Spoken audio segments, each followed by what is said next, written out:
Right then, you're stuck in a rut.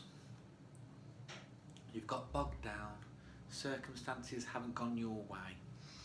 You want to do everything and be more motivated in your head as a mental idea. It passes now and again, but you find out 3 or 4 hours later you've done bugger all. You've wasted time on social media, watching the news, talking crap, eating crap, and you're rotting away.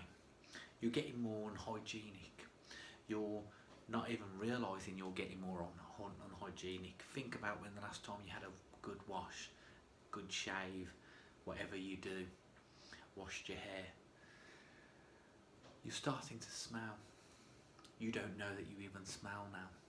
You're starting to smoke more, drink more, do bad habits, eat more, stuff that you don't even normally eat, but you're just grazing. All these fears have totally overtaken your emotions, and they are now controlling you. You are no longer you. Your mind has overrun your physical body, and your physical body is getting worse and it's feeling worse. You're sleepy all the time, you want to fall asleep all of the time, just not even because you've done anything, because you've done nothing. You're tired now from doing nothing. And you're probably tired from being sad, and you don't even realise you're sad. Your mind will tell you, that you're really happy, that you're completely, absolutely fine, and you don't need to speak to anybody because they annoy you, they irritate you, they trigger you very easily. And what's actually happening is you're getting sucked into loneliness, and you don't even realise it. And this loneliness has become a disease now. It's become a disease where you want to pretend you're happy with this loneliness. And what it really is a selfishness. A selfishness that you don't want to be, but you can't help but be anything other than that. So when someone says a simple question, rather than answer a reply based on their feelings or if they're okay, you will see what's in it for you. Or your mind will even start to create stories to say, why is this person texting or calling out the blue? What are they after? They're trying to get into my safe place. I am vulnerable. You start to have these paranoia thoughts. Now, you are so far lost in this trap. There's no way out for you. It is impossible for you to breathe. You are gone. And you're gone basically down a staircase that's getting darker and darker. And you will never see the light of day ever again. And the scary thing is you don't want to. You're done. And this is what depression does for you. It paralyses you. I know it, I feel it, I've had it in my body, I've had it in my mind. And everything that you physically are just about capable of doing, there'll be so many sort of extra things going through your mind. There'll be constant thoughts of the next bad choice that you're going to make, and how you feel guilty about that next bad choice that you're going to make. I'll open the window and I'll get some fresh air in a bit, or I'll go for a walk, and instantly you know you're not going to do that, but it makes you feel better just to say it in your head. And then it makes you feel guilty because you know the true answer, the heart doesn't lie. Full on depression I'm talking about. This is depression. Now, we are social creatures, so we don't actually want to be on our own. But the amazing paradox to that is you're always on your own. Even if you have a family of 25 people who live under the same roof, they'll never know your feelings. They'll never know your thoughts. They'll never know your reactions and your interpretations of their thoughts and feelings. They are singularly living all on their own, and so are you. So this loneliness doesn't have to be a fear, and this loneliness doesn't have to be selfishness. If you can step out of the paralysed loop for 1 second, 1 minute, that'll just be enough for you to see the light, to have enough air to just swim again. But unfortunately, there's something actually stopping you. It's your own fear of feeling pain, of feeling that pain for what it truly is. Now you can paint over all the cracks with, I feel like this because of my mental health, I feel like this because of my problems, I feel like this because of everything that's happened to me and my story in my life. But you're not feeling the pain of that.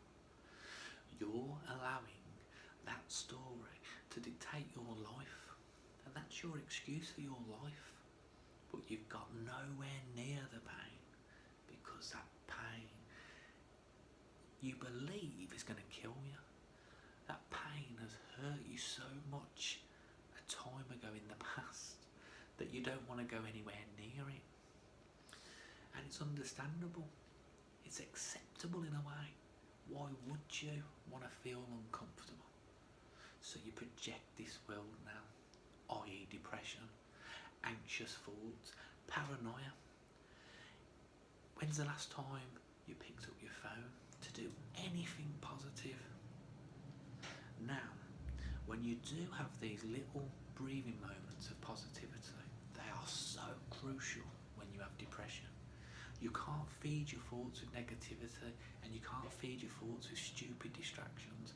It really is your mental sort of block has to change by 10-minute videos on how to love yourself, how to snap out of depression. Phoning friends, phoning people that you know are going to pick you up. They're going to kick you up the backside and say, do something, do something. And how can you do something when you're so locked in? You literally, you are in this locked in syndrome, and that's depression, and it's paralysing. But why are you running from this pain? The pain frees you from all this, and it's because you want to. You want to stay comfortable. You want to be more comfortable in all that negativity than going through the door of pain just once. Even though you know in the pain, when you walk through it, that you have done in the past, there's a part where you're emotional, there's a part where you cry, there's a part where you have all this sort of energy, and once it's released, you feel as high as ever before. Now you know this, you've known this from the past. You know that whatever doesn't kill you makes you stronger. So you've got to walk through the pain, eyes wide open, mind really empty to hit it up. And you've got to go into it. So how do you walk into the pain now? How do you walk into this pain whilst you're paralysed? Well, you've got to start thinking negatively. You've got to literally beat yourself up. Now people say self-love, love yourself, and all these tips for how you love yourself, mindfulness. But you can't do this with the grip of depression. You can't be mindful with the mindful of depression. It's the same thing that you need to be mindful. So beat yourself up. Beat yourself up. Tell yourself what you would tell your friend in the same situation. If your friend was drinking himself to an early grave, or herself to an early grave, or having these fearful panic attacks every day but never doing anything to help themselves, you'd be there. You'd support them. You'd hold their hand through all this fear and pain. But you can't do it for yourself. But you do it for your friend, your son, your daughter, your mother or your father. You'd be straight there, taking them to the hospital. But you won't take yourself to the hospital because of depression and because of the fact you can't love yourself because you're paralysed. And you actually think lots of bad things about yourself. Now beat yourself up and tell yourself that it's not true. So we can, carry on in this lull of experience for a very long time. Or we can change. We can feel the pain the way that we was meant to feel pain. And we can crack on. We can crack on and get some new experiences. Some new experiences that are going to cause us new pain. Because at the moment you've just you're living every day in pain. You're kind of stuck at the just before the main bit of pain. You're stuck in this place and you'll never ever move from there unless you admit all of the stuff that's actually deep in your heart with lots of cement round it, because you don't want to break that open. And you have to say everything that you don't want to say, everything about you that you don't want to say, all the bad stuff about everybody else if you want. Just start talking, start treating yourself good.